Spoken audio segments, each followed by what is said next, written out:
Hey everybody, I am Tommy and you are on the lifeboat. And that lovely creature on the other side of the glass is my better half. That is Reese Quibell. What do you say there, Quibs? Wouldn't it be nice if I weren't on the other side of the glass? If I could just reach through here. Okay, there you go. No, if you could just be next to me, that would be great. It would be. It would be a way better setup if I were in the same room. Cliffan Ferguson, Muffet Lou, Debbie Zito, Blessed to Crochet, Sweet Liberty. There's Johnny Scoville. Charlie Muffins is in the house. That doesn't happen every day. Blessed to Crochet. Good to see you, Charlie. It's been here a long time, man. Charlie's a stud. Sarah from Cali. Mutt. Just going to go with Mutt. Mutt Drucken. Mike. Good to see you, Mike. Darcy, how are you? What? Mutteroller. Yeah, that's what I said. Jimmy Pickles, Mary, Karma Chameleon, good to see you. Goosebumps 801, Jamie Palmer, Happy Phantom. Check out the case, or check out Cass, I'm sorry. Missed that one. Castro 42, Robert Hall, Lisa Trimble, DNV, good to see you, DNV. Hey, Maisie Shiloh. Kat, good to have you here, Kat. Lori, Chrissy Never in Newton, Helena Flock of Swan Boats, Yadira, Kelly. Boy, the gang is here, aren't they? Hey, Mark, what's happening? Lori Abs, good to see you, Lori. Glad that you're here. Diana, what's up? Michelle is here. Sweet Liberty is here. Liz Tricks. Did I do that loud enough for you? Debbie Zito said prison stripes look good on me. Yeah, the prison stripes are a good look for you, kid. Yeah, they tend to be a little wider on the convicts, but I think. Hey, Renee B, it's probably better with the thinner stripes, though. It's probably a better look for you. I said it the other day, and I stand by what I said. If I would be a good candidate for prison because I would either be with a shot caller or a warden. Like I would be one of their girlfriends, possibly both. And I would stream from prison. They frown on that. I get strangely turned on when I think about being the shot caller's girlfriend. Yes, that is strangely. DJ Daddy-O, how are you? Good to see you. Kim, good to see you. I was never the shot caller, babe. You were, I was just a grunt down the way. You'd have been with somebody that was covered in tattoos, had zero spots on their body that didn't have ink, a lot of swastikas. You just killed it for me. Well, I wanted you to get an idea of who the shot callers were. They don't look like Tommy Scoville. The shot callers are usually scratch paper. They've got a lot of swastikas, a lot of lightning bolts. Teardrops? If they've killed somebody. Those are there only if you kill somebody. And those teardrops, each one represent a body. So great day, Mom. Good to see you. So you may want to, of course, there's always the warden. Right? What about the warden? See, I feel like I would be more with the warden because I imagine him being like 70, 275 pounds. You got everything you need. Yeah. No, that's probably your better bet. And that is to be sure. Like I Elizabeth Fraser, good to see you. He'd be like, his name would be Charlie, but I would call him Chuck. Yeah. Robert, I've known a couple of Roberts that were wardens. Let me see. There was another one. It was Calvin. This black dude named Calvin. He was a warden. He got 72 staples. He got cut from his shoulder to his waist. Calvin sounds hot. That's probably more. How old was he? Would you say? I would say he was in his 60s at the time. I'm asking for Angie Moe. She's single. He was in his 60s. Yeah. You say? Okay. All right. Charlie Muffins. 2 years. Has it been that long, my brother? The very first person to ever hit subscribe on this channel. Charlie Mullins, still here. What a stud. Joanne Palmer, how are you?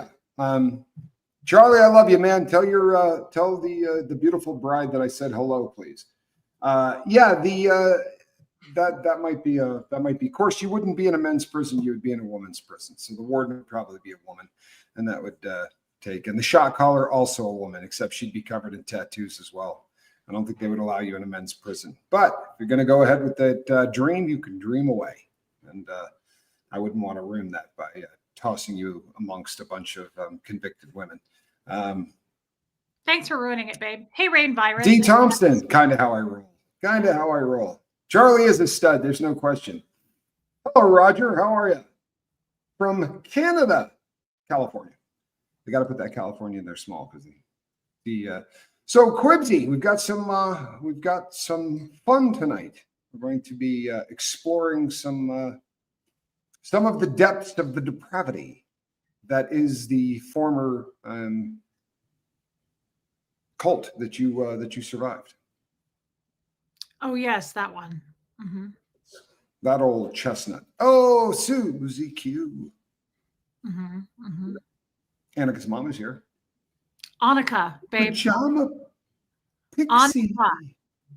Tell Johnny, Annika. You guys both say Annika, and I don't know if it's like a Northeast thing. It's Annika. Well, I don't like you anymore, so go ahead. Let's roll out this tape and get this thing rolling. Okay. Sherry LeBron. My first super chat was to say hi and love you both. Well, I remember your first super chat. I honestly do. Love you, Sherry. Yeah, thank you so much. Quick question is, oh my God, I just went blank on their name. Twisted Sister Paranormal in here, or my mod, Shelly. Not Shelly Kelly, just Shelly. Hold on. Tis, Mike. Yes. Hey, Squirrel Nut Zipper. Come on up here. Well, maybe she'll catch it on the replay, but I want to say thank you to Twisted Sister Paranormal, especially. I can always... Seamus, what are you doing in here, and why are you here? Because he knows I'm here, and he loves me, and he misses me. You need to come get your son. Hey, Riley. So Twisted Sister Paranormal sent us a wedding gift, and it was very kind. Tommy has adopted a lot of Reese's sayings. That's cute. This is amazing. This is something that she made, and I want to show everyone, and hopefully she'll catch this on the replay. This is amazing. This is absolutely incredible. It's a painting that she had like glossed over. Oh, had sealed and stuff? Yes. Oh, wow. It's unbelievable. Wow. How cool is that? And so this was her wedding gift to us. And I wanted to have people with talent. Yeah, we do. This is incredible. And I love it so much. And I just want to say thank you to Twisted Sister Paranormal. This is amazing. Thank you. Yeah, that is so cool. Is that person a troll? Because it's annoying and I don't like it. Which one's that? Jacqueline? I think it's already gone. Okay. I don't know if she was being funny, but like the first time we heard it, that's good. Babe. And then this is a gift to you that I'm going to ship. Aw, look at Seamus O'Groton. This is my gift. This is such a kind animal. To you, and I want you to have him. Shamey, there's your dad. He loves me. Dad, Shamey. Shamey. Is my mod in here, Shelly? Looks like she's not. But I want to show it to you anyway, and it's not easy to see, so I'm going to put it on the background of this painting. It's an infinity symbol. And look, it says Tommy and Reese. I love that. And you were smart enough to put it against something white. Very well done. Yeah, because it's hard to see. So I can't really, I guess I could turn it this way. But then it's upside down. Isn't that cool? Oh, that is awesome. That really is. That is very, very cool. And it's an infinity symbol. Wedding present from Shelly. She also sent us the cutting board. It's just so heavy that I didn't bring it to show you. But isn't that neat? I saw that the other day, though. I sent you a picture. Yeah. I hope Twisted Sister. Oh, she's in here. There she is, Twisted Sister Paranormal. Thank you. Thank you. I didn't want to show it on my other stream because I wanted to show it with me and Tommy. So I deeply, you're so talented. And people who send us stuff, it's very kind. I love that. We appreciate it very much. Thank you. Thank you. Thank you. Did you see I am without cord? So I won't knock the cord over and like I always do. I'm going with wireless. And it's working for an entire 9 minutes. It never works that long. So I'm pretty happy. I love that, honey bun. Yeah. So let's fire this rascal up. Okay, here we go. Do, do, do. Do you want to give us a little background just in case people are unaware? We are listening to who, Quibs? And this is not going to be interesting for the people that heard it the other day. Thank you, Twisted Sister. Yes, it will be. I promise you. Well, I think it's worth playing it on both channels because we want to spread this. It's not just fun to do this, it's so that people kind of get an inside scoop. Goosebump, it's the same one from the other day. So it's a 14-minute, 32-second call. And this is interesting because it's from a Roberta. Thank you again for the tea. It's from a Scientology Sea Org recruiter. Okay. So a recruiter is a Sea Org member, which is one of the highest. Sea Org is in the Church of Scientology. It's like the highest form of being on staff. You sign a 1 billion-year contract. Hey, Ty's Just channel. a billion years. Just a billion years. Walk in the park. Nothing Yeah. to it. Goosebump, yes. So this lady is doing a Scientology survey, Sea Org recruitment questionnaire with me. And it's really weird because I want you guys to especially pay attention to, in Scientology, I was this the other day, and if you pay attention, it's more interesting. We talk about bull bait training a lot, which is I've had thousands of hours of it. You sit with the person and they attack and yell and make you laugh, do Your this, face and whatever they can do to break your concentration. And then they have to do it over and over to flatten whatever it was. Okay. That's just one TR, which is a training routine out of many, many, many of them. And it's important to know that because Scientologists are hardcore trained on communicating. So one big thing in Scientology is called cutting your communication. Like we don't do that. So it's a big deal to not cut communication. Let someone finish what they're saying. You go through the whole cycle of communication. But the reason I bring this up is if I want you to listen to, we do half acts, full act training. So half acknowledgments, full acknowledgments. So this is super weird because I've never read Alice in Wonderland, but LRH says you have to do this training with Alice in Wonderland, the book. We have to have that specific book. So it's very weird. So you sit with the coach, and I did this the other day, and you sit there and you go, the white rabbit went down the rabbit hole for tea and strumpets with Alice. And then the student is going to go on. So you're trying to get them to keep talking, this was invented by L. Ron Hubbard, by the way. But the other one is full acts, full acknowledgments to get them to stop. So it's the same thing. So Alice had on a blue dress. Got it. Good. So then you pass that. The toad wore a hat. Excellent. So it's these stupid, if you ever talk to a Scientologist, some of them really, really go full on about it. You'll listen to this lady and you can hear her go, got it. Good. All right. It's really annoying depending on the Scientologist you're talking to. It used to make me insane. My mother-in-law, Brenda, was my closest friend in Scientology, very close. And I would tell her anything and it would drive me crazy. She'd go, I understand. Understood. I understand. And it was like, you're not listening to me. You're just putting on your TR auditing hat. And it would drive me crazy. So some would do it more naturally than others, but we're highly trained on that. So I want you to pay attention to this lady because she does it a lot. And a lot of her acknowledgments make no sense. She says cute to a lot of things. And it's really bizarre. It don't make any sense. Okay. I'm like, my dad dumped me at 16 and she's like, cute. It's really weird. So I thought this is good to at least hear again. It's not really long, but guys, one of the other reasons is I like Tommy to listen to these and then get his take on it. Yes. Just outsider looking in. And again, this is just a way of pulling back the Scientology curtain to hear how they really talk to one another, because you won't ever find this on a PR commercial, right? Yeah, Great Dane Mom. Okay, so here we go.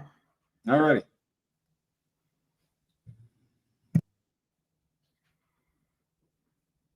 Anyway, when I was 16, and then I joined the Sea Org when I was 17. Oh, wow. And here I am. Oh, gotcha. Okay. Okay, and have you been in the Sea Org before? No. I hate her. We haven't even started. That org. Mm-hmm. Oh, were your parents in the Sea Org? Yes. Okay, who are your parents? It was my dad, Gene Wally. Oh, I don't know him. Yeah, he was in the Sea Org. He left. Oh, okay. He's a public right now at Nashville. Oh, cute. Mm-hmm. And how did you like the cadet org? You know, it was quite a shock to me to be in it. I was just, living in Omaha and going to school, and then my dad just decided we're going to sell our house and you're going to go start on this. And then it was quite a shock because I never really saw him. It was like we were separated. So it was weird that I went from being raised by him to like living differently, Yeah, I get that. Yeah. Well, that's why we don't have a cadet org anymore. Mm-hmm. Yeah. Because that causes problems. Yeah, it was weird. It was a shock. Yeah, I understand that. Not all that kid torture. I do. I have a son. I understand. 11. You hear? Listen to her acknowledgement. Okay. And you're married. I'm going to back that up. Yeah. Because that causes problems. Yeah, it was weird. It was a shock. Yeah, I understand that. Do you have children?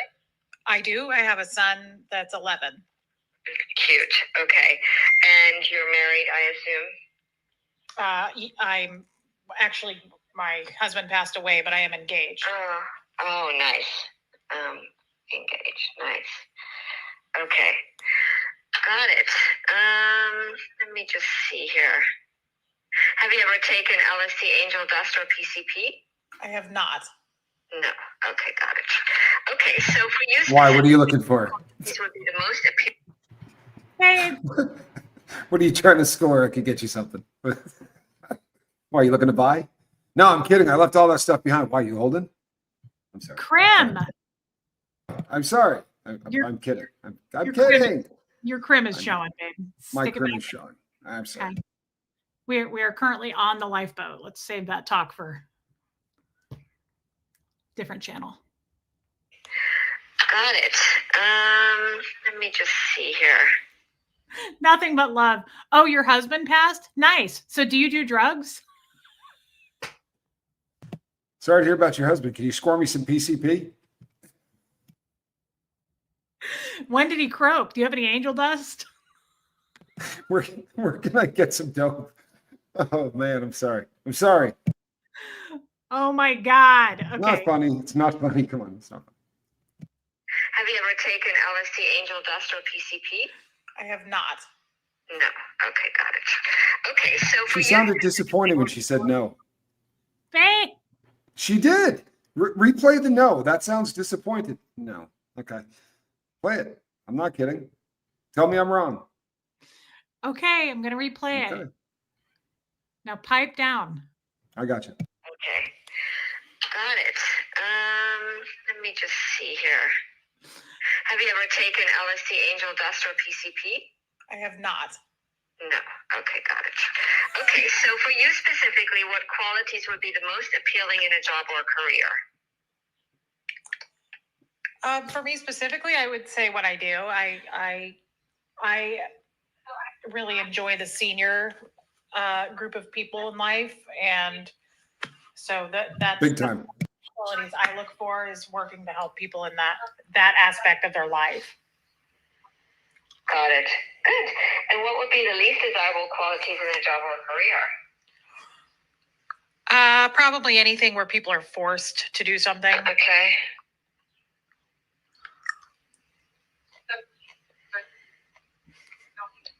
And what aspects to being in the Sea Org are the least desirable to you, if anything?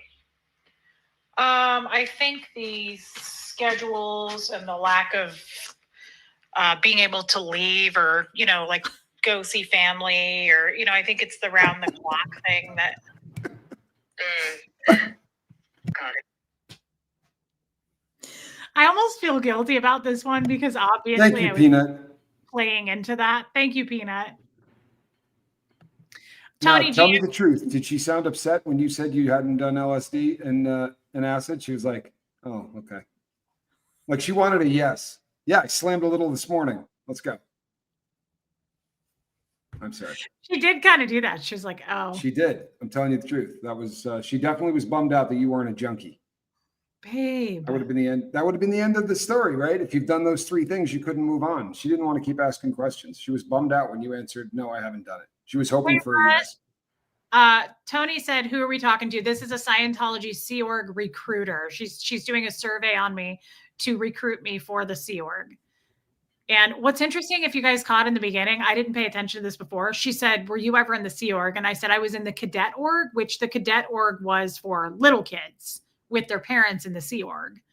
And I said, no, but I was in the Cadet Org. And her next question, she said, were your parents in the Sea Org? And I was like, yes, that would make sense. Would it not? You can't be in the... Okay. She's not very bright, is she? She's out of present time, probably from all this, the PCP. I think the schedules and the lack of being able to leave or, like go see family or, I think it's the round the clock thing that. Got it. Just so you know, and you probably have a picture from when you were in the Cadet Org and your dad was there. It is quite different now. Like, we don't work around the clock. Oh, really? No. Well, that's good. Yeah. We have our schedule. It definitely is a full-time schedule, but we get 2.5 hours of study every single day, and that's very much pushed. And we, sleep 8 hours, and we have exercise time, and we have study time, and then obviously we work. Yeah. Well, that's good to know. Yeah, but we don't do the, staying up all night and the wild 80s or whatever it was. Maybe it was, was it the 80s or the 90s? It was the early 90s. I was like 9. Yeah, it was the early 90s. Tell me what year it is, and I'll tell you it was bad then. What year was it? Well, that's good. It simmered down a lot. That's good for the people in it, yeah. Yeah, for sure. Well, it's also, LRH says people are supposed to sleep. It's in the way to happiness. It's really... LRH says people are supposed to sleep. It's in the way to happiness. So we stopped doing that. The wild 80s. Nice. We found the part where it said you should sleep, and we're honoring it. Yeah. So we stopped that 24-hour schedule, and we get 8 hours now. So good times. I don't know how she said it wasn't the wild 80s, or what year were you in? Yeah, the 90s. We're not doing that. We're not. She's a pro. I've worked with better, but not many. All right. Come on, let's see what she's got. Yeah, we don't do that anymore. Well, that's good. It simmered down a lot. That's good for the people in it, yeah. Yeah, for sure. Well, it's also, LRH says people are supposed to sleep. It's in the way to happiness. It's really, I don't know, a standard thing. Mm-hmm. Totally. Okay, and in your opinion, what would be the most appealing aspects to being in the Sea Org? Kristen, Melinda. I have to be honest, I don't find anything appealing about it. That lifestyle is not for me, so I can't say that there's anything I can think of that would be appealing for me. I've always shied away from the thought of the Sea Org. Like, it just seems... Really? Yeah, it just never seemed like anything I would be interested in doing. Like, it's just... Okay. Yeah, just maybe too much for me. Okay, got it. And what qualities or characteristics do you like to see the most in your close friends? Loyalty. I like... as long as they do PCP. People who are kind of upbeat, funny, and are lots of energy. Got it. Such as PCP users. Yeah, us PCP parties. Who do you normally go to for advice? I would say my mother or my fiance. Mm-hmm. My mother-in-law too. She's on staff at the org there. She's the DED, Brenda Argis. Oh, okay.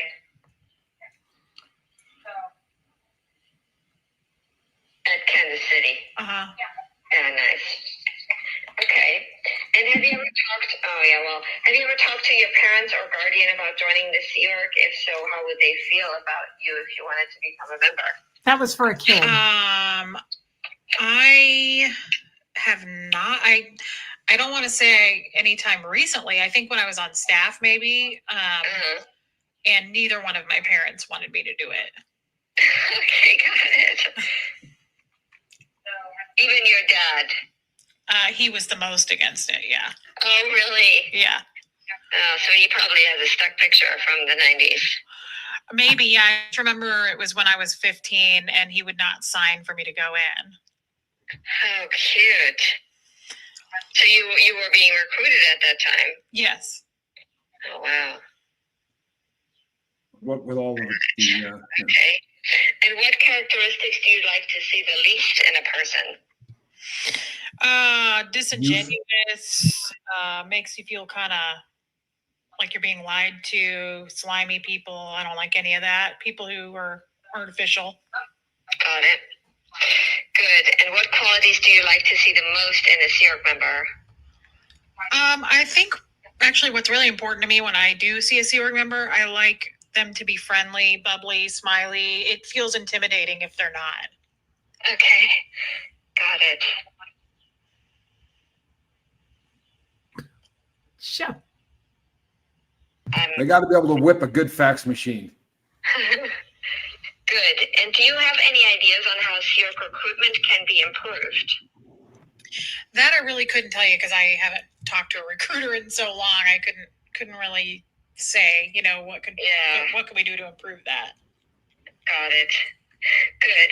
And what honesty do you feel needs to be handled on the most immediate basis as far as planetary problems or social ills? Sorry, say that question again. Problems? What honestly do you feel needs to be handled on the most immediate basis as far as planetary problems or social ills is concerned? I've seen it 100 times. That's kind of a tough question for me. I don't know that I have an answer for that. Okay. Well, what do you think? What is your... handling the immediate ills of the planet? Yeah, like what is... Yeah. Yeah. Some people are drugs. Some people say Right. psychiatry. I don't know. I mean, right now, a lot of people are answering, the virus and the way that's being handled. It depends. Yeah, I think the way that the virus definitely is being handled, Wow. is probably the most for me. Okay.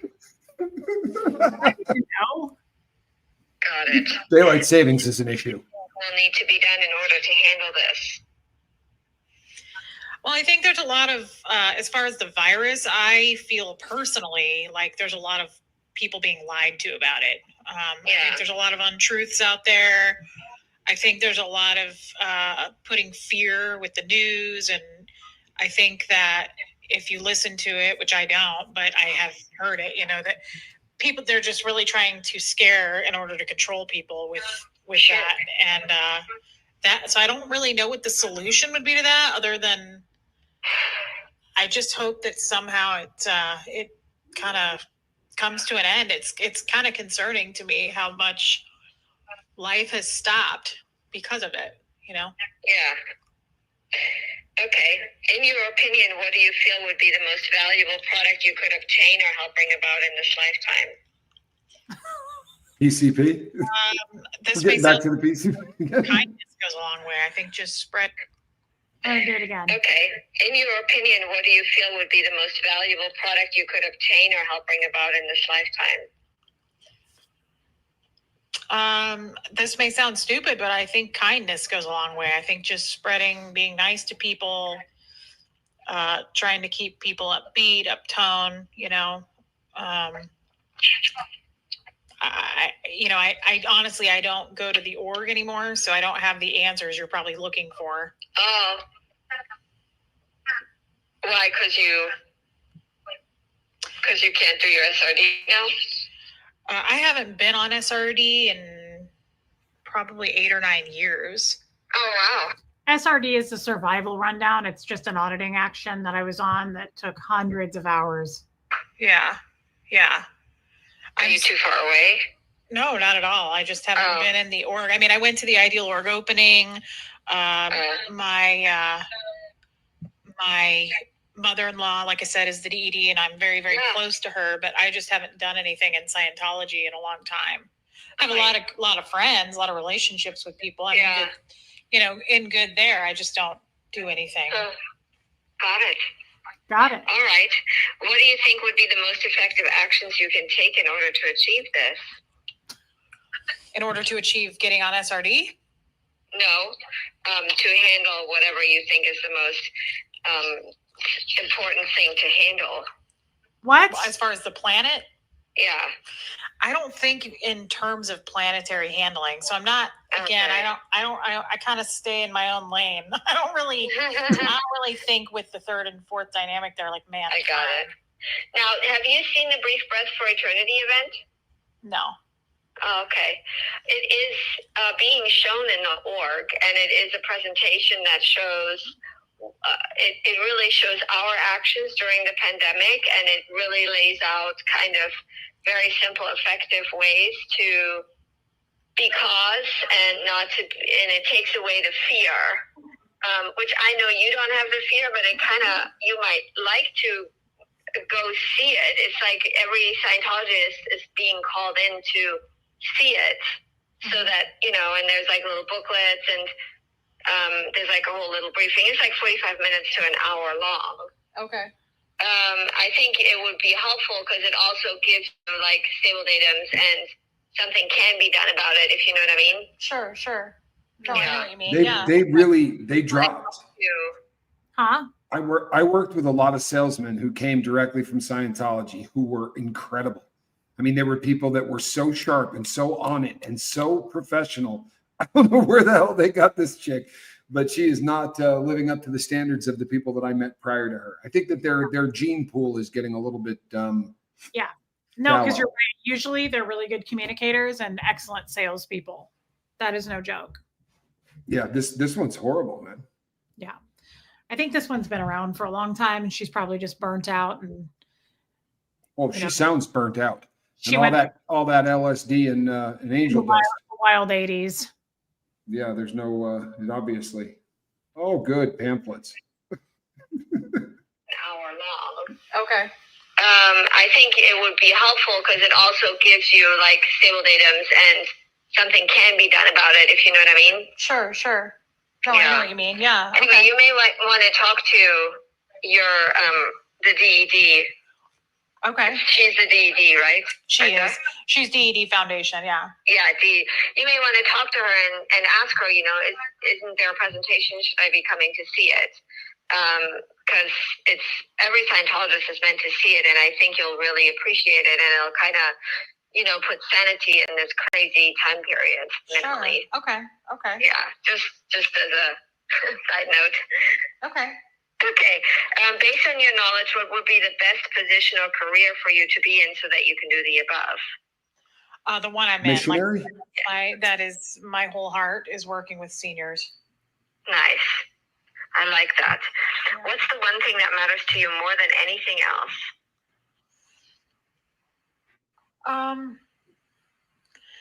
I definitely immediately think of family. Okay. Got it. And what would be the desirable things you would gain if you were to join the Sea Org? What would be, say that again? What would be the desirable things you would gain if you were to join the Sea Org? Being that I don't know what goes on when you join the Sea Org, really, I don't know that I have an answer for that. I don't know what I would be stepping into. Maybe. Yeah. You're fully not briefed, basically. No. Got it. Okay. And then Nicole. Good. Good. And you probably, I don't know if you know how to answer this, but what would be your ideal scene, ideal post, and ideal activities if you were to join the Sea Org? Oh yeah. See, I don't know. I don't even know the posts in the Sea Org, so I don't know. Okay. Okay. Well, Reese, I really appreciate your time. That was the end of the survey. Okay. So I really appreciate your time and you giving me all this information. Sure. And I do think you should talk to Brenda and find out about the Brief Breath for Eternity event. I think you would like it. Sure, Tanya, I can do that. Yeah. Okay. Great. Well, thanks. Thanks for your call. Of course. You're welcome. Good. Bye. Bye-bye. That's kooky. I mean it. That's downright kooky.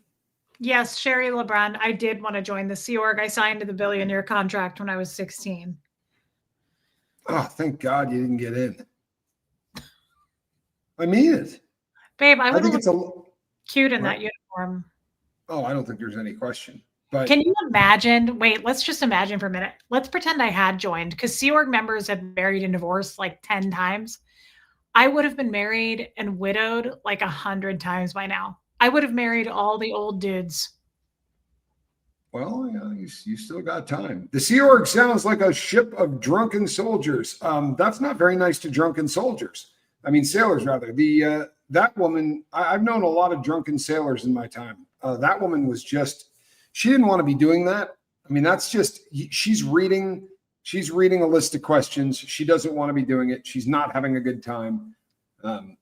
Why have you known a lot of drunken sailors in your time? Can we back that up for a minute? Well, it seems like it should be a fairly simple question. I hung out with people that did drugs and drank too much. Sailors come into town with tons of money in their pockets. They buy drugs and they party. Spent a lot of time with drunken sailors. Seriously. I didn't imagine sailors and crims hanging out. Oh, well, you'd be wrong. They come to town and look for crims because they've got like all this shore leave cash. It's just like, it's like anybody that has way too much money and they get to dry land and yeah. Sherry LeBron, I was honest in my answers, and that's important to know because I'm still honest, and people try to.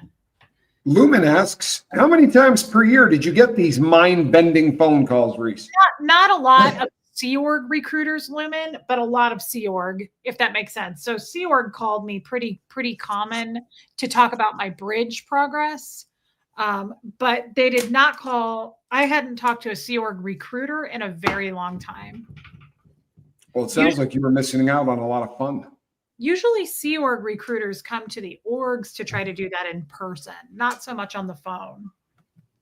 That's right. Drunken Admiral. Is that right? I'm climbing my way up the space ranks. What would you do with a drunken soldier early in the morning? Ask Estral. Sailor? Well played. Yes. Don't ask her that. That was a rhetorical question, woman. It didn't need any answering. Besides, they're all young, those sailors. So. Oh, forget it.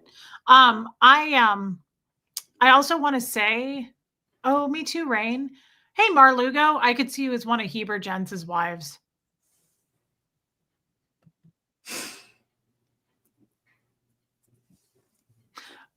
I want to say about the drugs. Thank you, Autistic Margot. I want to say about the drugs.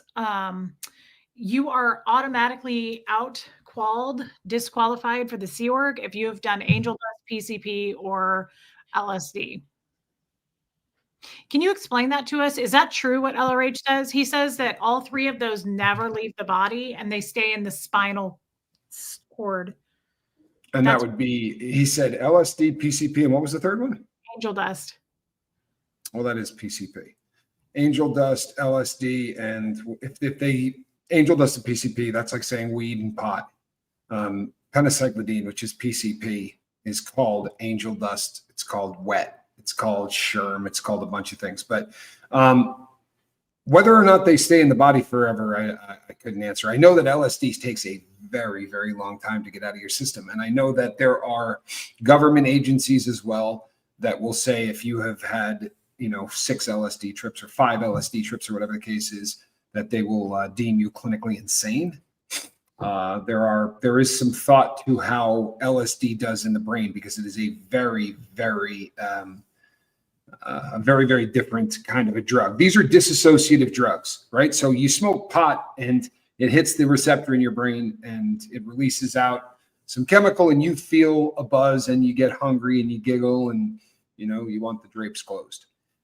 With stuff like penicyclidine, you actually disassociate from your personality. So you take this drug and you look around and you're not actually sure if you're here. You're not sure if this is real or if this is not real. And the kind of hallucinations that you see in Alice in Wonderland, right? These kind of vivid hallucinations that are just not real are the kind of stuff that happens with the drugs that he was describing or that she was describing. That's interesting. And yes. I absolutely love Anita Card's question. At this point of time in your separation, do you listen back on these calls and wish you had different responses to the questioning? Not a great question. Yeah. So Anita Card, we've listened to Kathy's phone call. I know, Chris and Melinda, he's full of it tonight. We listened to Kathy's phone call, and no. If you guys remember the phone call with Kathy last week, I wouldn't have changed anything. If you recall, I kind of nailed her on it. Remember, I was like, so you just screenshot that? Because my name wasn't even Reese Quabell in Erin's phone. Like, I held her feet to the fire. So Right. I don't think that I would have. Hey, Lisa Kelson.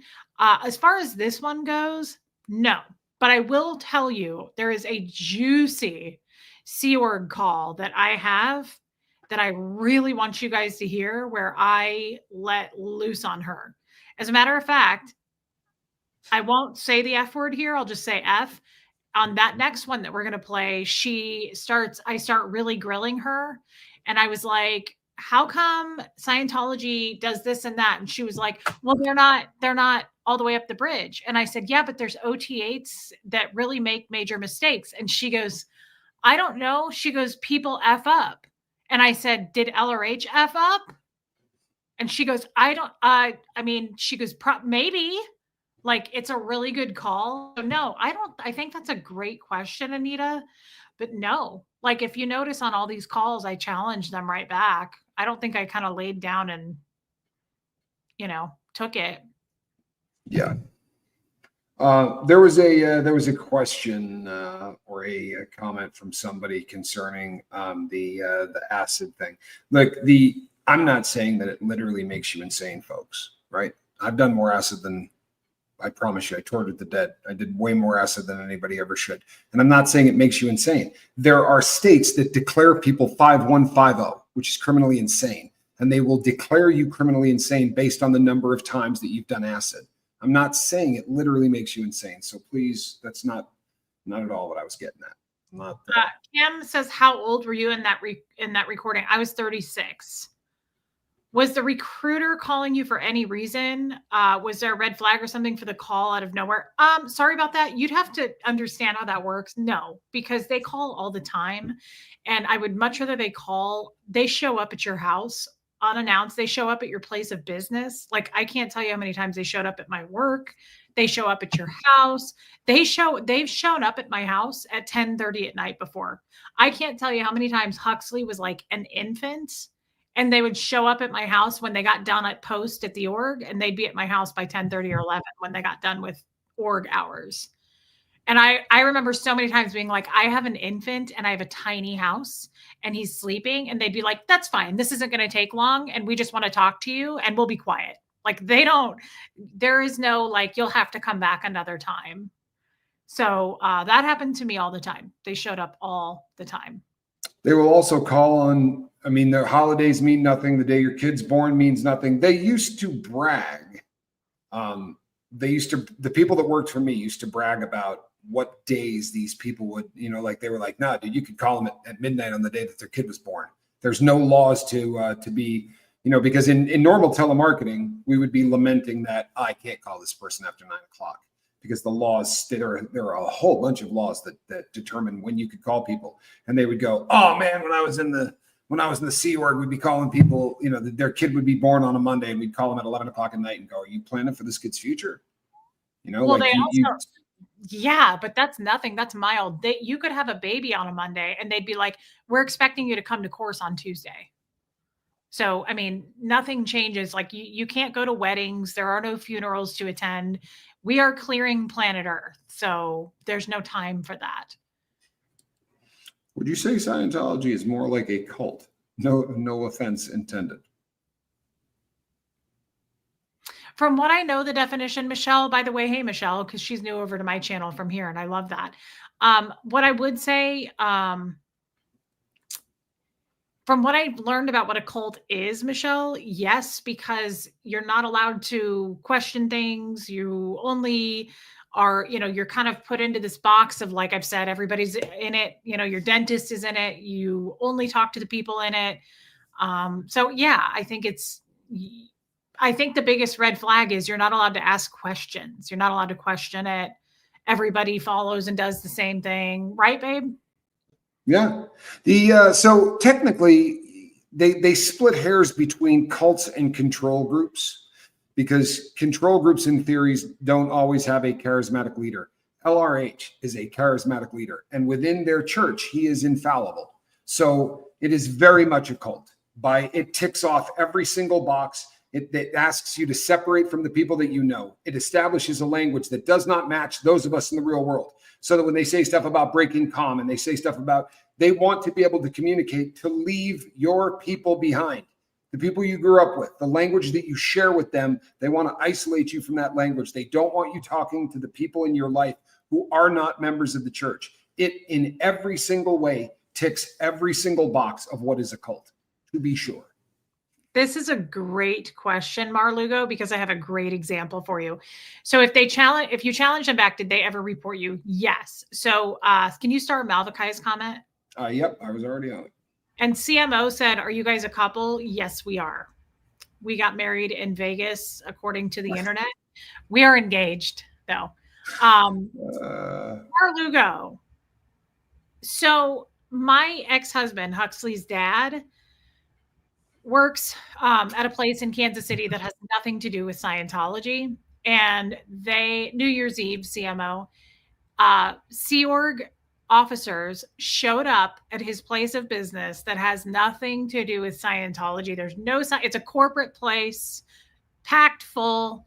And they showed up and asked for him. And he came to the front and they had all these questions, just like they did for me, but it was a different survey. And he said, you guys are going to have to leave. Like, I'm not comfortable with this. And they were like, yeah. First, you're going to answer our questions. And he was like, I'm on the clock. Like, I can't just stop and do this. And he ended up, like, they wouldn't leave. Probably like 20 minutes went by. And finally, he said, if you guys don't leave, I'm going to have to call the police to escort you out. And you know what they did? They went and wrote a huge suppressive person report on him. He got in huge trouble for it. His mom tried to intervene because she's a 40-year staff member. They absolutely baited him. Like, they just baited him. They pushed him until he was like, you got to go. I'm at work. And they have done that to me so many times. They've showed up at my place of business and I've been like, I'm going to have to take a break for a minute and step out. And I would talk to my boss and it was so uncomfortable, but they have no back off, guys. Like, this is exactly what I mean. They're trained. We're trained for this, to confront and handle. Like, you don't take no for an answer. So what happens when they meet someone who's the same way? I mean, doesn't that show that the program's working? Like, they come to my office and I step outside on the porch and go, I'm going to kill one of you if you don't leave. Because this you're thing not is a over. Scientologist. A Scientologist would never talk to someone like that. No, but isn't that what they're supposed to be showing you? Is that you become that person? Like, if you said to them, hey, place of employment, not good, you're leaving, you'd be screwed, even though in theory, that would be you excelling through the process. Yeah.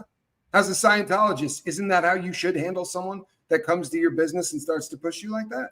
Yes, if it was if it was. So if it's the church, you can't have backbone. Yeah. So like if a Jehovah's Witness came in, yeah, you'd be like, get off my property. But you can't you would never challenge a Sea Org member or someone above you like that. Sea Org is the top of the top. You call everybody sir. So they are above you and superior. They're superior to you. Thank you, CMO. Oh, very kind. Everybody and anybody that's in Scientology knows if Sea Org shows up, you can't be like, get off my property. You'd be in huge amounts of trouble. No way. See, that makes no sense to me. I think you should be able to go in and sit down and say to them, this is what you trained me for. To say, this is a boundary. This is how I'm going to communicate. I shut this down. I did everything you trained me to do. Right? I did everything you trained me to do. I just did it right. It's such hypocrisy.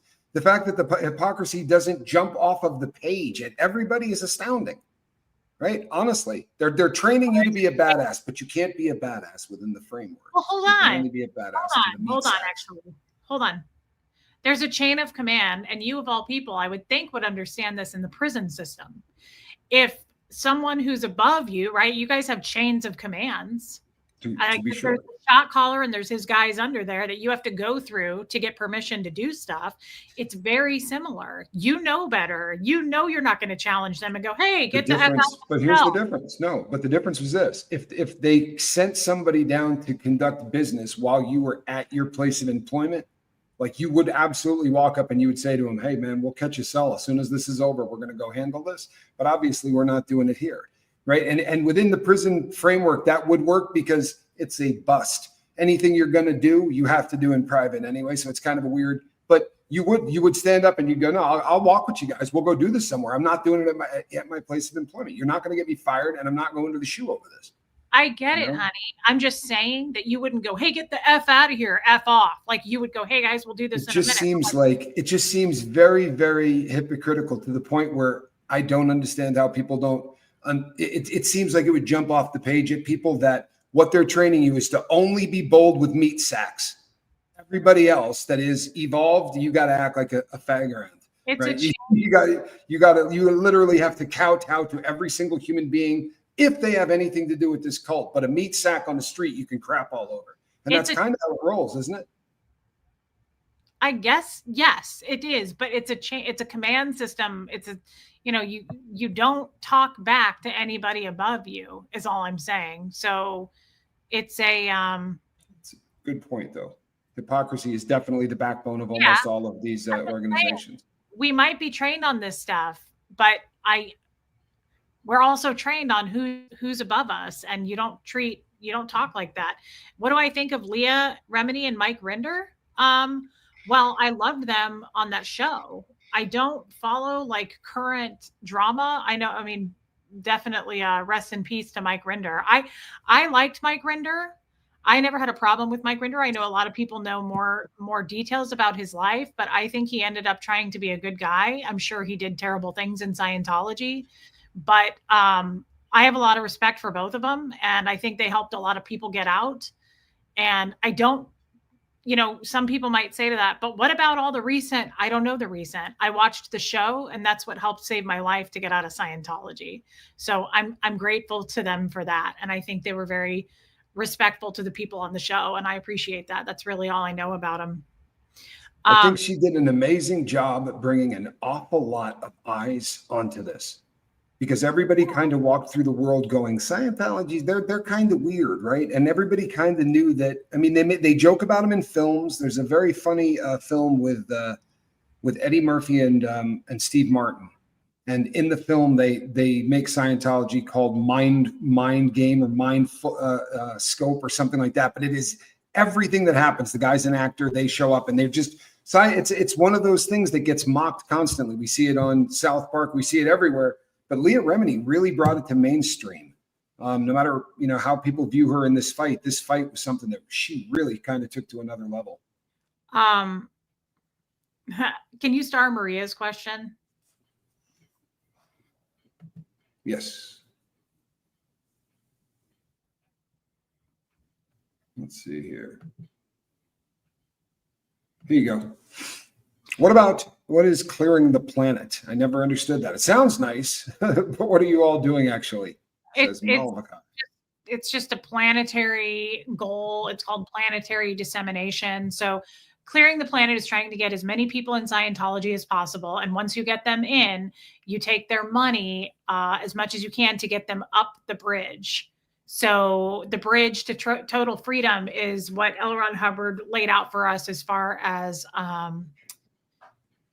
auditing and training. And you are trying to get up to OT8. And L. Ron Hubbard told us that we need 10,000 people on OT8. That's all we need in order to clear planet Earth. Now, 10,000 OT8s. Yeah. And I think when I just got outed, they were like 9,670. So they were really close, and people would wear bracelets that it would say OT8 9,671. Like it would show their number. God bless him. We're close to, and so honestly, he says that'll tip the scales of sanity on planet Earth. So once we reach the 10,000, that will tip the scales. It'll make the planet a lot more sane. And then we get everybody else all up to OT8. You honestly have to pay about $500,000 to get there, maybe a little more. Yeah. My friend paid a fortune.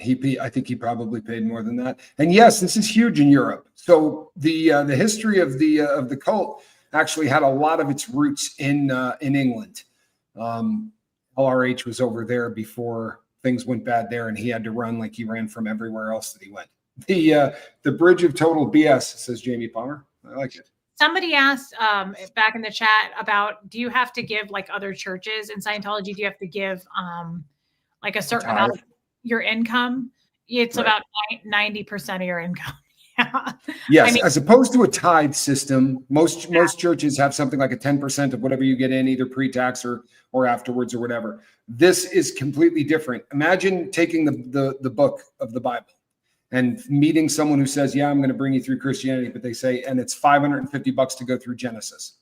It's going to be $2,000 to go through Exodus. When we get to Leviticus, that's going to cost you 10 grand, right? And by the time you get to Revelation, you're paying $400,000 to go through that last course. And that's kind of how it works. Every single level. And you can't say, hey, baby, take my stuff. Here's my books. Here's all my stuff, because I already went through it and you can do this. They will kill you. They will come at you in ways you can't imagine. And a lot of people are shocked by that. And they go, well, how would anyone make it? Most people are wealthy in Scientology, but more important than that, people are deeply in credit card debt, deeply in credit, like hundreds of thousands. There's a dentist in Kansas City. I won't name him. He, last I was told, he had like 400,000 in credit card debt. Like he said, I'll never get out of it. Like I'll be dead before. And he just kept taking out more and more. And I think he's given a couple million at this point. He's OT8.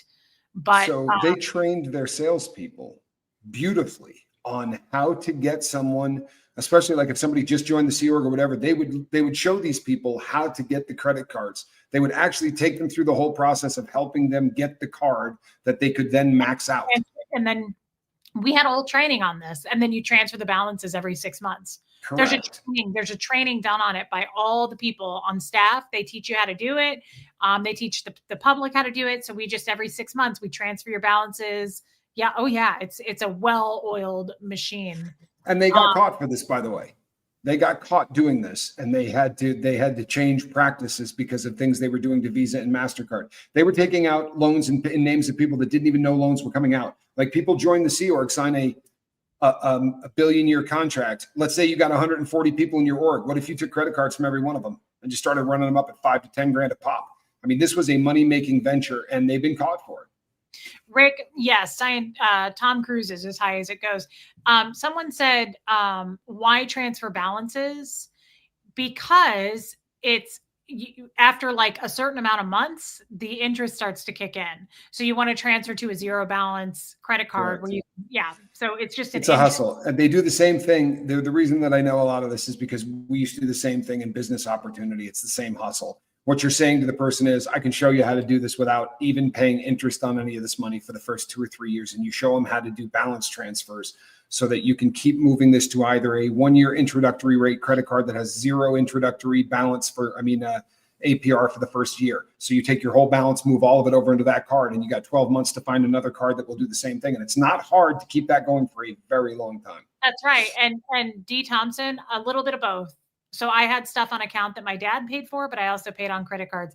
And guys, if you just think about this, I'm going to answer more of these questions because they're really good questions. Think about it though for a minute. Once you're 100 grand or more in debt, you're climbing that bridge. You're trying to get to your OT levels. Your mother's in it, your father, your 4 kids, your husband. You work for a Scientologist. You are deeply rooted in it. This is where you want to stop for a minute, close your eyes and ask yourself, can I just walk away? Because people say, why don't you just leave? Why wouldn't you once you realize? So once you're 150 grand, 250 grand in credit card debt, your only income is by a hardcore Scientologist that you work for. Everybody you know is a Scientologist. And you also know if you leave, you lose everybody. So think about that. You can't and you won't. And I wouldn't have left. I'll tell you something. This is very similar to that, the moment when you go into a rehab and you spend 30 days in a spin dry and they get you clean. You're not dope sick. You're probably just starting to go to sleep and everything else. And you walk out the front door and you're free. You can go anywhere you want in the entire world. And you realize that you don't know anywhere in the entire world. Every single person you know gets high. You don't have a job. Every place you've ever worked, everybody gets high. Everything you've done in your whole life up to that point revolved around people who use dope. Imagine the same thing, only the difference being it isn't considered foul, right? Within the cult of Scientology, all of these people think they're in something that's leaving the world a better place and all of that. There's not the stigma of we're all dope fiends. But it's that same feeling of like, I've talked about my friend before. His name is Emmett. Emmett's an OTA. Emmett said to me, we sat down for hours and had a discussion about Scientology versus other religions because he's a Scientologist. And at the time, he had just done OT1, right? He had not gotten, but as he hit OT3, they told him about this mythology, the story of Xenu and then the Galactic Overlord and people coming down here with the DC-10s and all this. He said to me, if LRH had ever brought any of that bullshit my way, I'd have been gone. Somebody getting up 3 days later after dying and they're like mocking every other religion. And he said, there's no BS. There's no story. There's no mystery. There's no mythology. So I know when they hit him with that 3 level and they said to him, oh no, there's all this mythology. He had to go, well, I'm going to stick around for this and accept that this is something I thought was absolute BS. He was all in. The money he made, everybody he worked with, he couldn't at this point, if he wanted to, turn around and leave. He's wealthy. All the money he makes, his wife, all of it, they're all tied into this scam. That's correct. That's the point. I'm trying to go back and see these questions. I think it was I start a bunch of them. Oh, what's the point of becoming a Scientologist if you're just getting into debt? What do you do to get out of it? That's the point. You become one, and in the beginning, you're not seasoned, and it's a slow going, Maria. So once you're seasoned and you're deeply rooted in it, you have the carrot of the OT8, the levels. You're promised all this stuff that you can do with your mind. You're going to clear the earth. Like Leah Remini says that, like they show you all these events where you're invigorated. You're like, yes, I'm doing something for the world. I'm helping people. I mean, you guys are like, you're nuts. We don't think we're nuts in it. We actually think that we are like making a difference. So, I mean, that's it. You're just deeply rooted in. You're not looking at it going, I have all this credit card debt. I got to get out of here. Like, no, it's a slow process. It's absolutely. They're also telling you that as you matriculate through the bridge and you become a better version of yourself, you're going to make more money than you know what to freaking do with. There's going to be money following in like nothing you've ever seen. And if you start to go through and you don't make that money, it's because you're bringing it in yourself. You're screwing it up. They've got a way out for everything. They're making all kinds of promises. So yeah, you're not looking at the negative. You're not looking at the, oh my God, I'm in so much debt. They're in your ear too much, promising you eternity and money and all this stuff to where you believe it. Justine, I get it. You're sad. You lose everyone, but that's the hustle, right? You can brush yourself off from the thought, pull yourself up in your bootstraps, get out of Scientology, get a job. I don't really know if I understand. Is that a question? I mean, it's not about the money. It's the loss of everybody you'll ever know. It's losing your kids and your family. Nobody wants to do that. So it's not worth the loss. Mary Blessed Crochet said, how long do you think David Miscavige can keep saying he's going to release the OT levels and people believe him? There is no more. I think that'll go on forever, Mary, because again, I'll give you a great example of that. Once you start to get to that point and we're going to get new releases, all he does every time there's something new, like every 10 years, and they go back and they go, oh my God, this new thing's getting released. But unfortunately, everybody who made it to OT8 has to start at the bottom again because there was something we didn't know. And now we have to go back through it again. And so that's another 10 years of training and auditing, and you have to pay for it all again. And I'm not kidding. That's happened more than once. So as soon as you kind of everyone starts to get to the top of the mountain, they go, oh, there was an SP on the lines that totally ruined this for everyone. We have to go back and redo it because now it's standard and it wasn't before. So it's wild. They do it every 10 years. He still kept trying to do it. Just thought he needed to do more to get through it. Yes, I've heard people on the OT levels, like it's no joke. OT3 apparently is like you go through the wall of fire, and it's scary and it's weird. You're muted, honey. You get a briefcase that they handcuff to you. Like, this is cloak and dagger shit you wouldn't believe. And then you go into a room and you open this up and you get to read this document, and you have spent your entire life and all of your money to get to this moment. This is the point at which the secret is going to be exposed to you. And the secret is you've got all of these thetans attached to you, and you're going to have to figure out a way to get rid of your body thetans. And I think that for a lot of people, the shock must be absolutely over the top. You have a couple starred questions. Lynn Arundel says, have these institutions approached you about their secretly taping them? No, Lynn, and they won't. One, I was totally within my right to do it because I was in a one-party consent state. Two, no one's going to ever sue. Like Aaron Smith-Levin talks about this a lot, and it's absolute truth. They will never approach me for any reason. Why? Because I have way too much to enter into discovery. I wish they would sue me. I was sleeping with a 24-year-old man when I was on staff and 14 years old. I have proof of that, more than enough proof of that. They're never going to approach me and try to sue me. There's no way. There's absolutely no way. I have way too much on them and they don't want that exposed. And it is a tax-free, yes, tax exempt. Where does David Miscavige work? California or Florida? He goes back and forth. And with all the people who are out there protesting, why haven't we seen him come or go? Because he is like the Pope. He is extremely elusive. Is that the right word? How about paranoid? This is a guy that apparently sleeps in office buildings because he thinks that there are people all over the world that are trying to get him, and they probably are. They're trying to serve him with papers, to be sure. Somebody, I know what question we missed. I only got close to clear, Jana. I did not get to a high level. I've had a ton of auditing, but I didn't make it to that.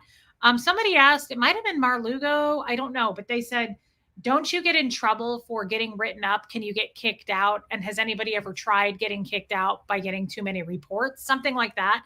That's a good question. No, you never get kicked out. It's like if someone commits a crime within the organization, they don't call the police. They deal with it internally. It's the same thing. If you have a troublemaker, like you could have someone who is R-ing children, right? Technically, I guess mine was statutory, right? Like, babe?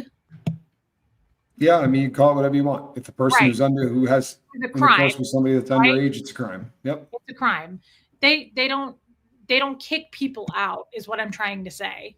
So no, you're not gonna get so many reports that you get kicked out. Can I take a shot at that? That they can't really afford, like every other cult. You can't really afford to kick people out. You kick people out of cults and they go to news stations and tell stories, and they try to do everything they can to control that kind of a narrative. They've been a very, very controlling group of people since they started. And usually organizations like this don't like letting people get away, because when they get away, they freak out and they talk about it. And Great Dane Mom said, what happens when a member can't afford it? Credit cards. So I had Huxley, my little boy, he's 15 now. But when he was, I don't know, 3, maybe 2, I don't know. I don't think he could talk yet. One of the people who collects all the money, they're called the registrar. She showed up at my house again, unannounced, just showed up. And she said, so we're going to do, she goes, I need you to put some money on for the new org building that we're trying to fundraise for. And I said, I mean, I can give you like $100. And she goes, no, I'm going to collect 5,000 from you today. And she said, and I want another 5,000 like by the end of the week. And I was like, what? Like, I don't have $1,000 in my bank account right now, Liz. And she said, no. That's why I'm here. I'm going to help you take out some new credit cards. And I was like, absolutely not. But that's the point. They're just like, oh, no, silly. Like we have a solution to that. We're going to do credit cards. Thank you, Joe Mama.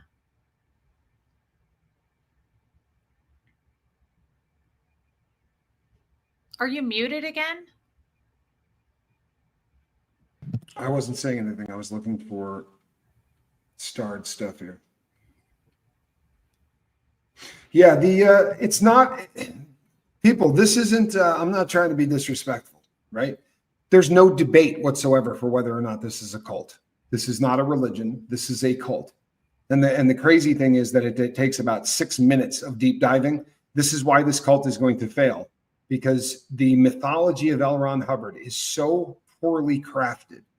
The story of him being a war hero and the story of him having these degrees and him traveling the world is all such shit. And it's so easy to prove that it's crap that anybody that goes home and goes Scientology stops before they get started.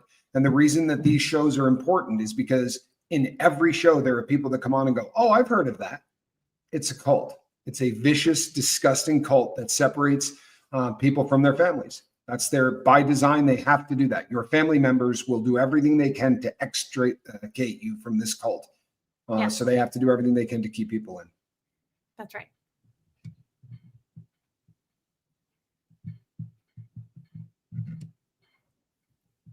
Yeah, how's that? A little bit of love for you there, Quibs?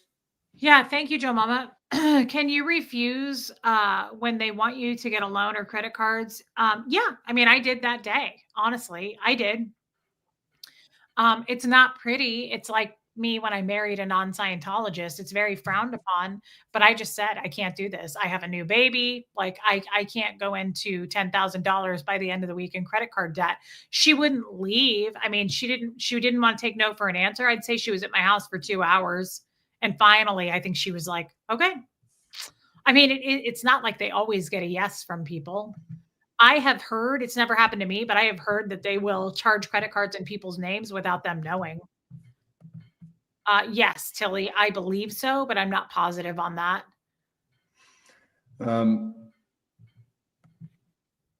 That's a great question, Lori. What prompted you to watch the first show with Miriam? Well, I thought you were saying what prompted me to watch it. I just picked an episode. I didn't know what I was getting into. Miriam's was the first one that I watched. It was season 2, episode 1. I just randomly picked one, but it took me a couple of years to watch that. Like people were asking my parents, my mom and my sister were like, you've got to watch this show. And I said, no, like even asking me or talking about it, I was going to get in so much trouble. You are not allowed to even talk about anti-Scientology stuff. You cannot Google it and they will question you. They will question you. Who's getting the money? I mean, that's a good question. It goes on your account. Like, so if I went and paid for my OT levels, which is what they want me to do, even though I'm nowhere near that, you have to be invited into the OT levels. You don't even automatically get in. Good question. I mean, they pay the bills, they pay the staff. I don't know who gets the money. So their coffers currently sit in the realm. Twisted Sister's leaving. Thank you again for your gift to us. Thank you. I appreciate that. Currently, they're estimated to have a net worth, the cult of Scientology, of between $5 to $7 billion. So what they have done is they have diversified the cash that all of these people have put in with stolen credit cards and all the other things that they do, fake credit cards, all of this debt that they brought in tax-free. They bought real estate. They bought a crap load of Florida. They bought a lot of real estate in a lot of places, and they have an incredible real estate portfolio all over the world. And the money goes into the church. And the church has very large accounts. And then the chairman of the board will make decisions in terms of what that is going to do. Because of how this thing is structured, they don't need a bunch of people. He could be in there spending that money as if it was his, providing he does it in such a way that he makes the decisions. But that's also not entirely true, because I know that we had the weekly GI, which is the gross income. And that's the biggest statistic of the org. So everybody was like, get the GI up, please get the GI up, because the staff wanted to get paid. I usually made about $22 a week. So if the GI was really high, I got paid well. I mean, I can remember a couple of weeks I got like $150 and I was just like crazy about that. That's CMO not exactly paid well, but well, it was more money.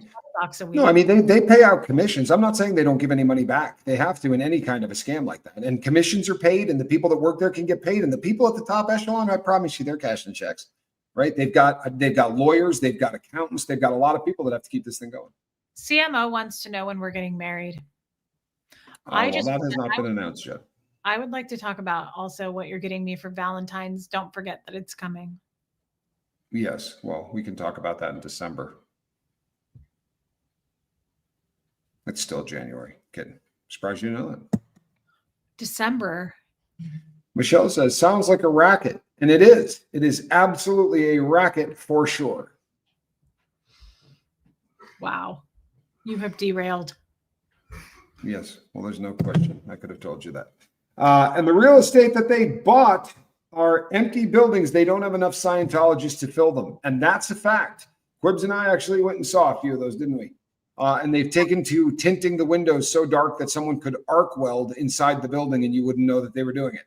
That's a little because they're- creepy. That's a little creepy. Yeah. And honestly, they never did that when I was there. That's a new thing now that people are showing up there, I guess, to protest.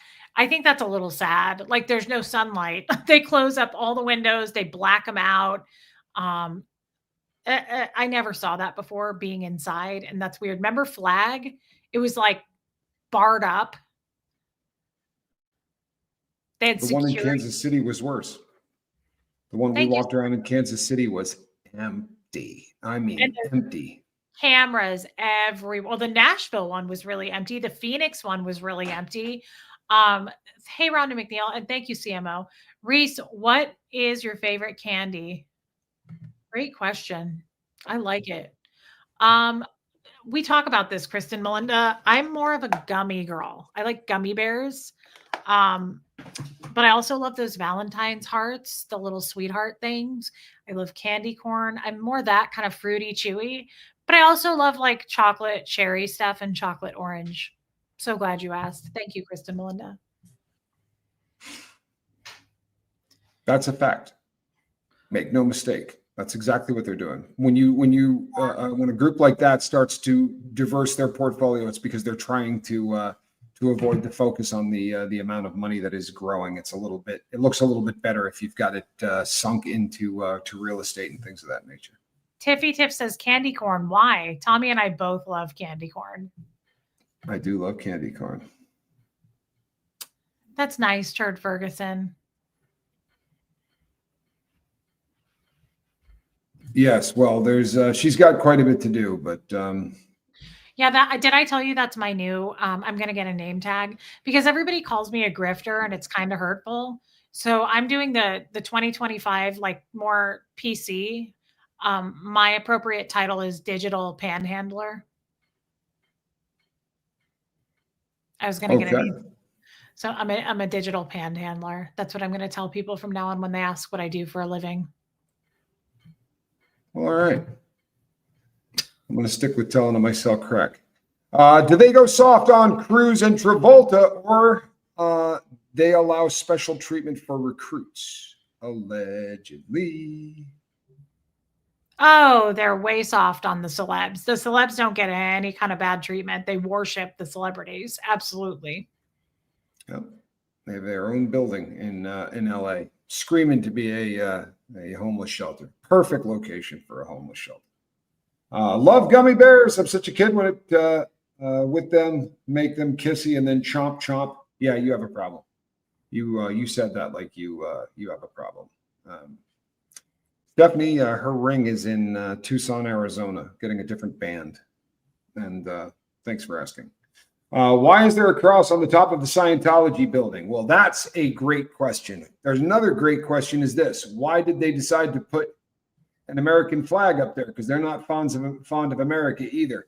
This is something that all religions have done for all of eternity. Why do we celebrate Christ's birthday in December if he was not born in December? And most historians don't think he was.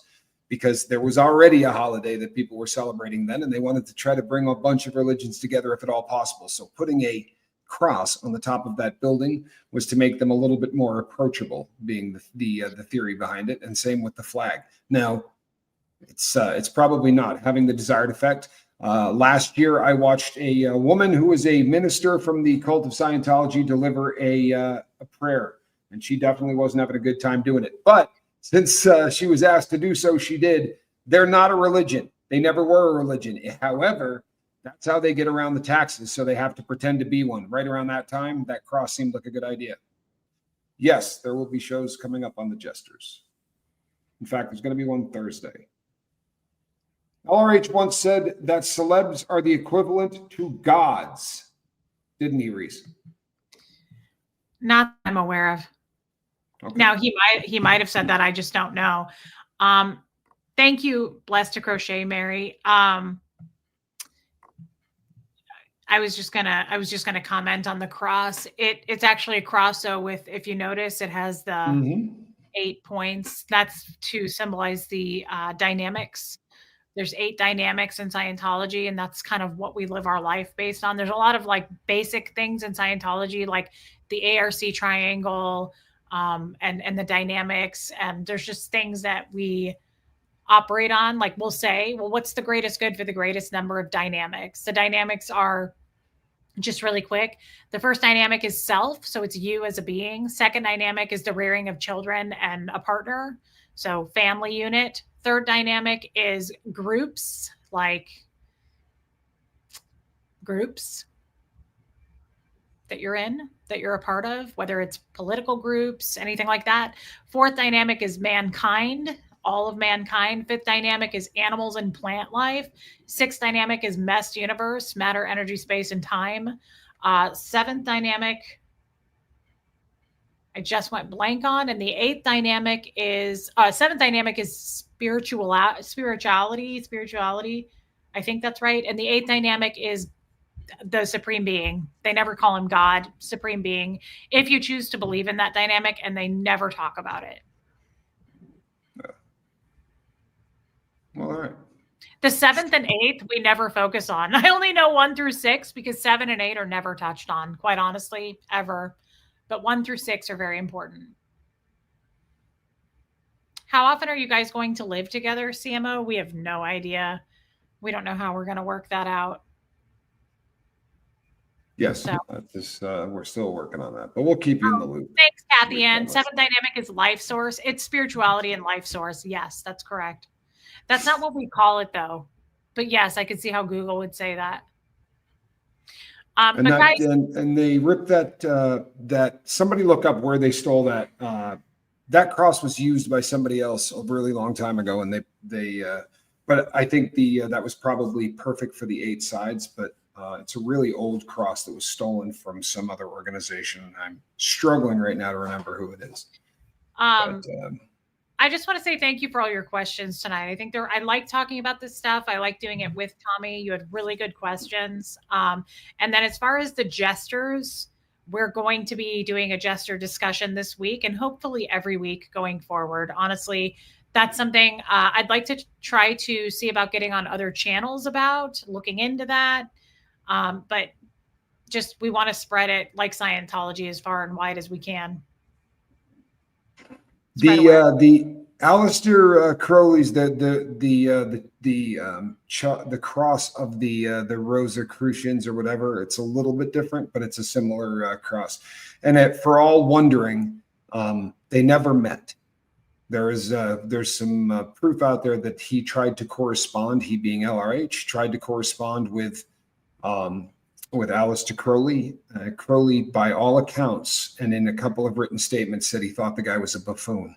However, the guy that started Jet Propulsion Labs, Jack Parsons was in communication with L. Ron Hubbard and were actually friends. And there seems to be a lot of communication between the two of them where Parsons made reference to LRH, and they were doing sex magic rituals. The famous one that everybody has written about is the Babylon working, but they had done a bunch of different sex magic rituals to try to bring ugly things over from the other side. So he was pretty into the occult before he decided he was going to start the cult of Scientology. But did you say stole Parsons' girl and boat? I'm sorry? Did you say that Aleister did not know LRH? They never met. I didn't know that. They never met. Aleister Crowley they were never even in the same continent at the same time. So they didn't meet. There is some evidence that they tried to correspond. Written to Crowley. Crowley never wrote back. That's the story if you look it up. So, but definitely Jack Parsons was in very close communication with Crowley. He was running the OTO, which was the name of the cult that Crowley started, the Orientis Templi Orientis or some shit like that. OTO. I can't remember exactly what it stands for, but Parson was kind of running OTO in the U.S. He was sort of the representation or the representative of Crowley in the U.S. LRH never really achieved that level of anything, although he certainly impressed Parsons, but he didn't impress Crowley. That's interesting. And Jellycats, what year did Scientology start? I know Dianetics started in 1950.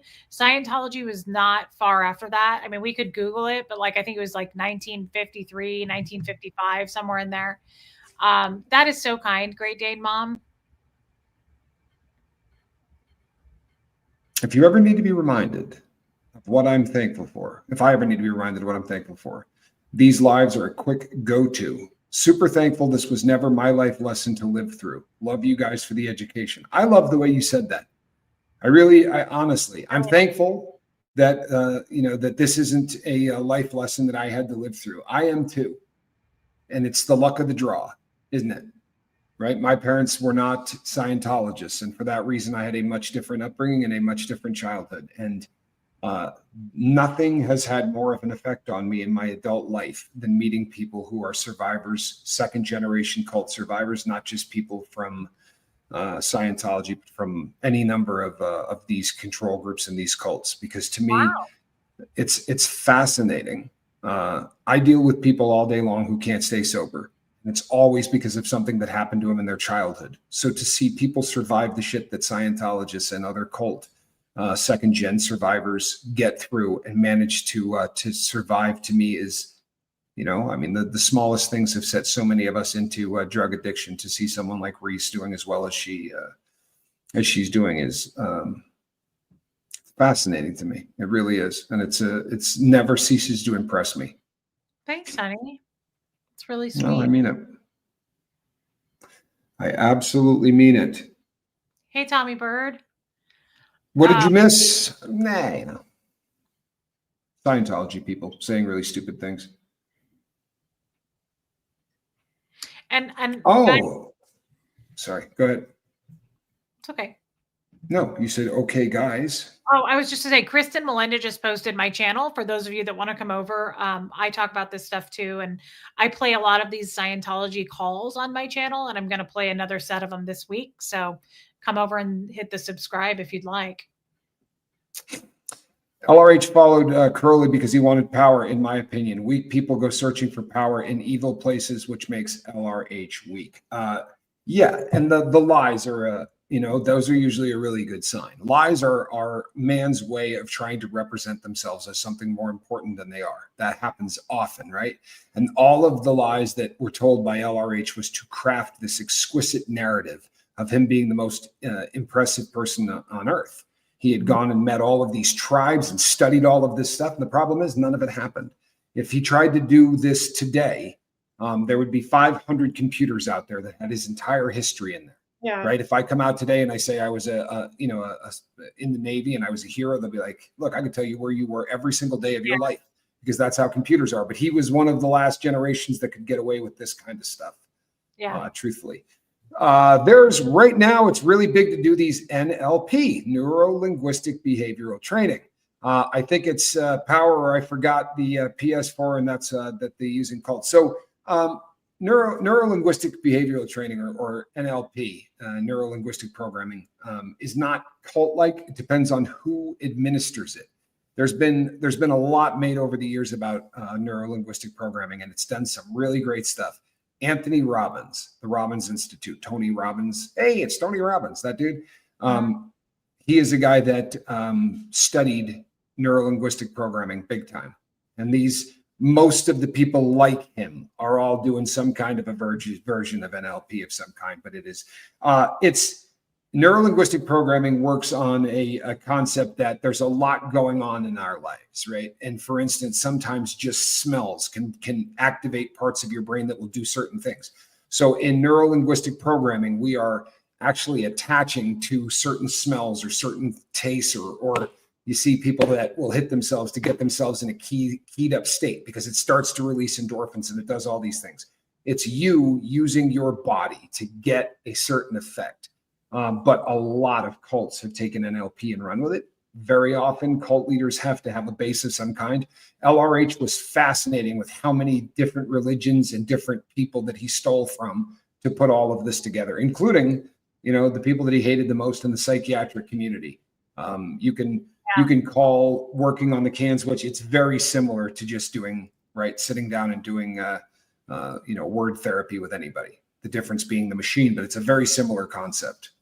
I want to As say much thank you. That was really kind of Tommy Bird. He said, I subscribed last week, Reese. Your content has really opened my eyes. I can't believe how suppressive Scientology truly is. Tommy Bird, thank you. And that's kind of where I want to take 2025 and beyond. I want to, with Tommy and also over on my channel, really expose this stuff. I just feel like it's more of a purpose that I have this year. I really want to do that. So thank you. That's exactly why I do it. And Jellycats and Great Dane Mom, thank you for your comments. Those were really nice. About if you answer this one before we go. Question, Reese, how shocking was it to hear that LRH was doing drugs when you got in trouble for taking a cough drop? Lori E., I think I cried about that. It really shook me. I was very upset about that. Hardcore shamed. I've done 5 Purifs, the drug rundown, all that stuff. I had to run out cough drops. And when I found out that he was doing drugs, again, it was one of those shocking realizations of like, I've been lied to my whole life and shamed and embarrassed. And yeah, I took that one pretty hard. That was really difficult for me.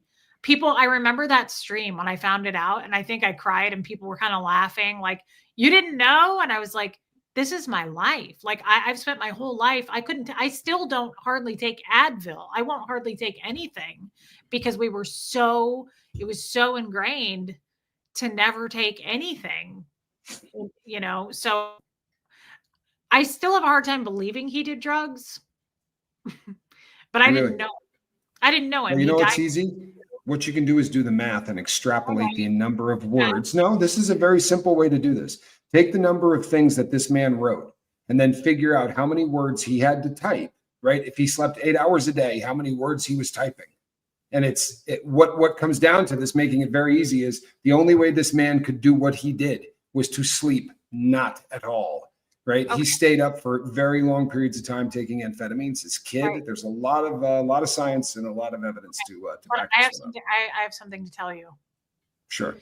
So you just said 8 hours a day, all that. He claimed to all of us Scientologists, like it was well known, it was in some of the books, and we all talked about it as Scientologists. He talked about it in a lot of his study tape, like the tapes, like lectures. He'd give lectures, and in the course room, we listened to the lectures.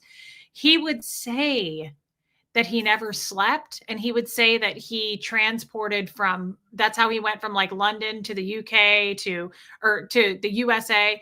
He would say, what is it that they do in like Star Trek? Beam me up. No, it's truly, there's a word for it. Like is it transport? Like the transporting, yeah. I feel like that's they went to the transporter room and got beamed up. So I don't know what you're looking for. In Star Trek, they go to a transporter room, they get beamed up. It's one or the other. Teleport. He was a teleporter. So he would say that he went from one place to another, and that's how he accomplished writing all those books and everything. He didn't sleep. And he would say that he mocked up a new body. Like he would sometimes like kill his body and then he'd mock up a new body. He said that kind of stuff. So none of us were under the impression he was sleeping and all that. Like he was kind of superhuman. That's how he made himself seem. Now I realize what I just said. He probably was doing drugs. Nobody stays awake without the aid of something to keep them awake. The ability to not sleep is not something that, he was doing speed. He was doing mountains of it. It was coming from Mexico. It's not a difficult thing to research, and to still believe even a stretch of that is just a bit frightening, in my opinion. This guy, trust me when I tell you that. I don't believe that. I'm just saying it's hard. You said I still struggle to believe that he was doing speed. Because I also I didn't even know he had all these wives and other kids. Like I have a story that I had known the first 38 years. It's hard for me to know that stuff. That's all. I'm sure it's true. It's just, we worshiped him. That's all. Mm-hmm. Yeah. And many people still do, right? LRH says is no different than Confucius says.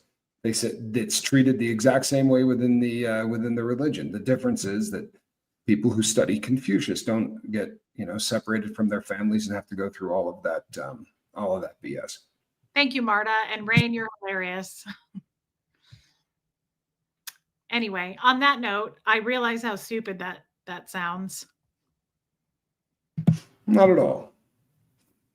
It's a different time. Hitler did a lot of amphetamines as well. In fact, without Hitler, LRH wouldn't have been doing the mountain of amphetamines he was doing.